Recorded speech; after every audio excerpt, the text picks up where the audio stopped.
Pas gue selesai sholat kan gue zikiran, gue duduk gitu khusyuk. Tiba-tiba kayak di belakang tuh ada yang ngikutin juga. Itu kerasa banget gue. Pokoknya kalau orang kalau misalkan lagi kondisi sepi, itu ngerasa tuh kayak di belakang ada siapa. Gue pikir adek gue atau keluarga gue lihat gak ada.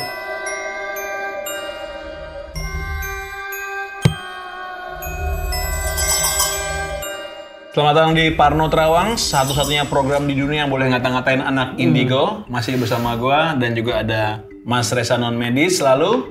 Dan kita selalu ditemani oleh Properti Hidup PT JSR.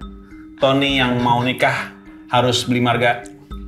Tapi di sini dia jadi properti karena harus mempelajari kehidupan setelah pernikahan tuh seperti ini. Diam aja pokoknya.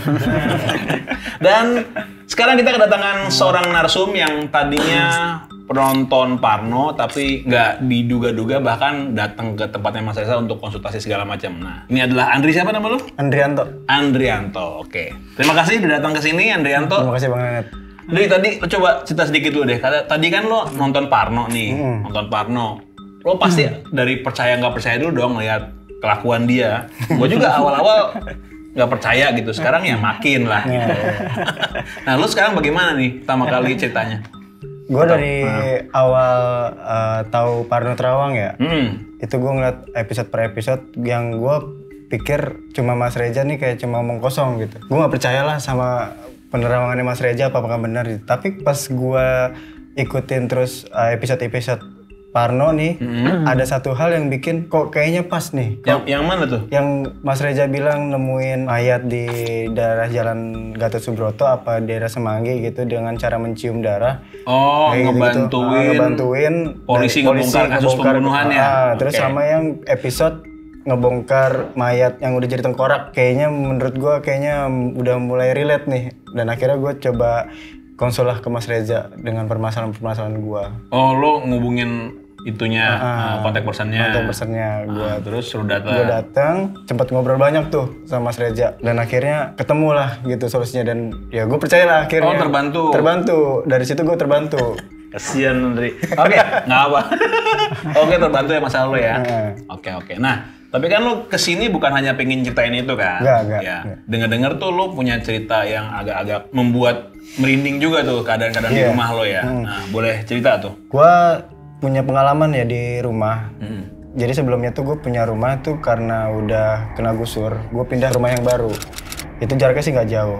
Waktu itu rumah tuh belum jadi Bang Danet. Oke. Belum jadi kamar, akhirnya dibikin kamar-kamar. Khusus kamar adek gua, dibikin tingkat, terus kamar gua, kamar bokap gua.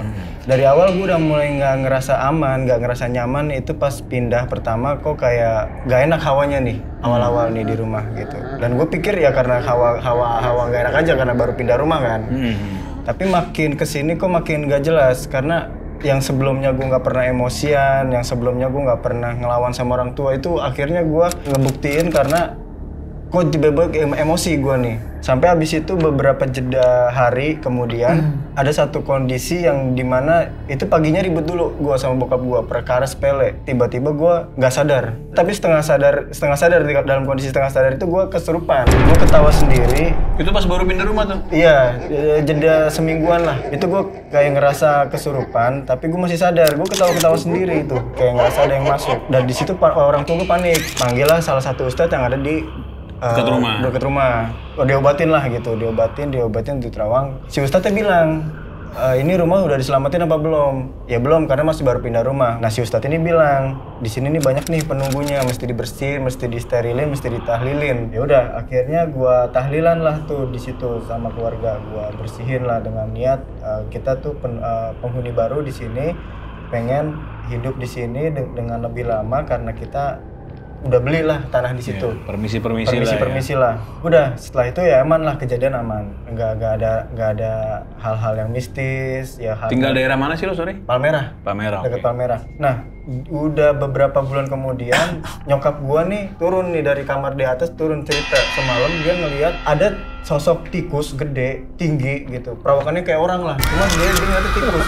Takut lah nyokap gua. Cerita ke bokap gua bilang mungkin itu halusinasi atau apa karena udah malam kan, udah waktunya istirahat. Bokap gua nggak percaya. Cuma nyokap gua tuh excited banget cerita itu, hal itu. Ya gua denger apa iya gitu. Apa iya nyokap gua beneran lihat gitu. Nah yaudah, Setelah itu nyokap gue sakit bang. Setelah ngeliat si sosok tikus yang gede itu, pokoknya perawakannya kayak manusia gitu, punya tangan, punya kaki. Itu ngeliatnya di mana? Di atas tangga. Oh, lu ada fotonya? Ada fotonya gue. Setelah itu nyokap gue sakit, meriang, panas dingin, udah diobatin segala macem masih meriang. Akhirnya dipanggil lagi Ustadz nih. Sempet dibersihin segala macem, didoain segala macem, udahlah tuh nyokap gue sembuh. Nah jeda beberapa hari lagi pas gue mau ke kamar mandi malam-malam nih. Nah kondisinya itu kan di kamar mandi gue kan di ujung nih deket dapur. Kamar mandi gue ada 2, gue mau ke arah kamar mandi yang kedua. Itu gue ngelihat ada satu sosok yang ada dalam kamar mandi itu. Jadi kondisi kamar mandi lampunya mati nih. Pas gue mau masuk ke kamar mandi yang kedua, kok gue ngeliat ada sosok nih, gue kira orang rumah. Jelas berarti nggak? Jelas nih, bayangan jelas. Gue nyalain lampu, nggak ada. Gitu, ya udahlah. Gue mikir karena halusinasi lah dari situ. Pas gue selesai kencing, gue mau balik ke kamar. Pas gue mau masuk ke kamar, itu ada sosok itu kayak pindah di kamar gue. Dan itu tinggi, Bang Danet. Ngikutin? Gue gak ngerasa diikutin. Tiba-tiba tuh sosok yang di kamar mandi pindah ke kamar gue. Gue nyalain lagi tuh lampu kamar gue nyalain, nggak ada. Ya udahlah. Tapi besoknya begitu lagi, gue ngeliat sosok itu lagi tapi yang sebelumnya kan di kamar mandi. Nah ini di atas tangga, gue lihat lagi di atas tangga, nggak ada. Yaudah gue ke kamar mandi lagi. Nah sosok itu muncul lagi ketika di kamar gue lagi. Sempet gue nggak haruin lah itu karena gue mungkin gue udah halusinasi apa segala macam karena gue nggak mikirin hal-hal yang mistis-mistis dulu. Gue tidur, itu ngelewat tuh. Ada bayangan lewat lagi, selawar seliwir. Ketika gue tidur lewat lagi. Ada juga kadang anak kecil lari-larian. Nah itu kan pintu ketutup. Depannya itu kan kamar itu untuk naruh-naruh motor lah. Itu dikotok dari luar. Padahal itu nggak ada orang. Pintu itu ada pintu lagi. Nggak mungkin ada orang masuk. Hitungannya dalam rumah itu? Hitungan dalam rumah. Diketok. Gue nggak buka karena gue yakin itu nggak ada orang di luar. Nyokap gue udah tidur di atas, bokap gue tidur di kamar, adek gue juga udah tidur. Habis itu gue udah mulai panik, gue udah mulai merinding. Gue penasaran apakah ada sosok atau ada makhluk yang berdiam di rumah baru gue ini bang. Gue selain ngelihat langsung itu setelah gue pindah, itu gue selalu mimpi buruk. Mimpi ketemu kuntilanak lah, terbang, melayang gitu. Cekikikannya itu di kuping gue tuh ngerasa jelas. Sampai gue kebangun, gue sadar gue udah keringet dingin. Mimpi gue kayak real gitu, kayak disamperin kuntilanak beneran. Dan itu nyata, sampai sekarang gue masih bisa inget gitu. Nah suatu ketika, nyokap gue biasalah kalau ibu-ibu keluar ngobrol sama tetangga. Tetangga bilang, "Bu, saya semalam mimpi. Saya mimpi ibu tuh rumahnya gelap banget. Saya mau lewat, itu sampai gak berani. Tetangga yang lain juga mau lewat gak berani saking gelapnya rumah ibu nih. Akhirnya balik lagi muter ke gang lain. Saking seremnya rumah ibu, katanya begitu. Sampai mimpiin, tetangga juga sampai mimpiin. Wah, perhatian juga ya tapi dia. Apa emang deket atau gimana?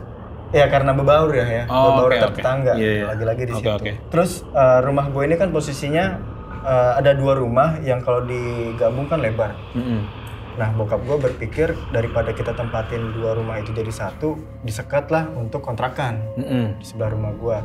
Bokap gue lagi ngerjain untuk persiapan kontrakan lah, bikin kamarnya segala macam, benerin lah. Itu lagi megang gerindra, lagi mau gerindra triplek. Itu tiba-tiba dia bilang gerindanya lepas. Tiba-tiba lepas itu mau ke dada, mau jobek dada. Gerindanya lepas, itu kena baju. Tapi ketahan mau jobek dada kena baju kan. Lepas ke tangan sobek. Masih ada gue fotonya. Sobek tuh. Sobek. Darah kemana-mana, udah ke tembok, udah ke lantai. Gue tanya bokap gue kenapa bisa kejadian kayak begitu. Bokap gue bilang, gue tuh udah kerja baca doa. Gue udah hati-hati, yang namanya kerja juga hati-hati, bapak tahu juga. Tapi nggak tahu itu gerindra tiba-tiba lepas dari tangan. Dan bokap lo menggunakan alat-alat perkayuan itu udah biasa ya? Udah biasa, karena emang bokap gue tuh suka bikin lemari, suka bikin apa, itu udah biasa bokap gue. Tapi ketika dia kerja waktu itu kejadian yang paling parah. Ketika dia kerja, nggak pernah lo tuh dia kerja sampai tangannya kenapa, aku nggak pernah. Kejadian itu doang tuh, gerindra lepas, ngerobekin tangan. Akhirnya dibawa ke rumah sakit, dijahit. Ya udah, itu sih Bang Danet yang bikin gue kayak ngerasa di rumah itu udah ditahlilin kenapa masih ada gangguan-gangguan di situ. Banyak lagi sih hal-hal yang menurut gue nggak logis. Ya udahlah, karena gue mungkin kurang ibadah lah waktu itu. Gue sholat malam dengan maksud gue supaya diberi ketenangan segala macam ibadah. Pas gue udah selesai sholat, kan gue zikiran, gue duduk gitu khusyuk. Tiba-tiba kayak di belakang tuh ada yang ngikutin juga.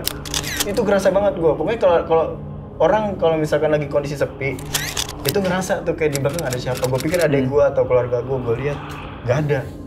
Gitu. Ya udahlah gue lanjutin lagi. Gue dengan khusyuk lagi lanjutin lagi. Tapi ada lagi nih. Ya udahlah gue nyalain lampu lah. Karena gue kalau udah khusyuk ibadah di rumah, gue pasti matiin lampu. Tiba-tiba ada sesosok di belakang yang ikut duduk. Ngerasa banget. Tadinya tuh sebelum gue ngerasa itu, gue ngerasa kayak ada yang lewat. Ya gue pikir bokap gue atau nyokap gue lewat lah buat ngambil sesuatu. Tapi kok ini kok malah duduk nih. Ya gue pikir keluarga gue. Gue lewat nggak ada. Disitulah gue udah mulai, udahlah gue tidur aja lah. Gue udah gue selesaiin lah ibadah gue tidur.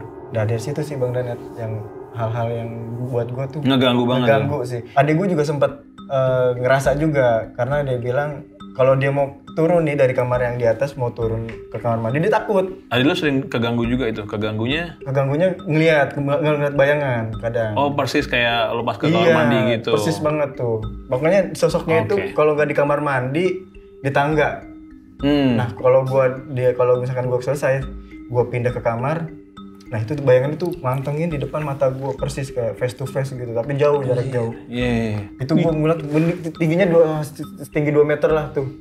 Bayangan hitam sehitam. Masih merinding lo? Masih merinding gue tuh, masih merinding. Saking gue kayak, ya makanya gue bilang, apakah emang iseng? Karena kan yang gue tahu ya setiap rumah pasti adalah penunggunya segala macam. Apakah dia cuma iseng, apakah dia cuma pengen kenalan, ataukah emang bener keganggu? Gue berpikir gue udah nggak ngerti lagi nih kondisi rumah gue nih, gitu. Ada lagi cerita gangguannya? Segitu dulu. Oke. Lo ada foto-fotonya kan? Ada. Gue ada foto-fotonya. Boleh nggak tuh foto-foto lo kasih lihat Mas Reza sekarang nih? Jadi si Mas Reza biar ngelihat terus mencoba menerawang. Dari foto-foto lo, ada apa sebenarnya terjadi gitu. Udah lihat Mas? Dah. Kalau menurut Mas Reza di rumahnya si Andri tuh ada apa sebenarnya? Ada makhluk yang mengganggu, yang udah lama gitu. Terus memang ada semacam yang kayak makhluk kirimannya juga.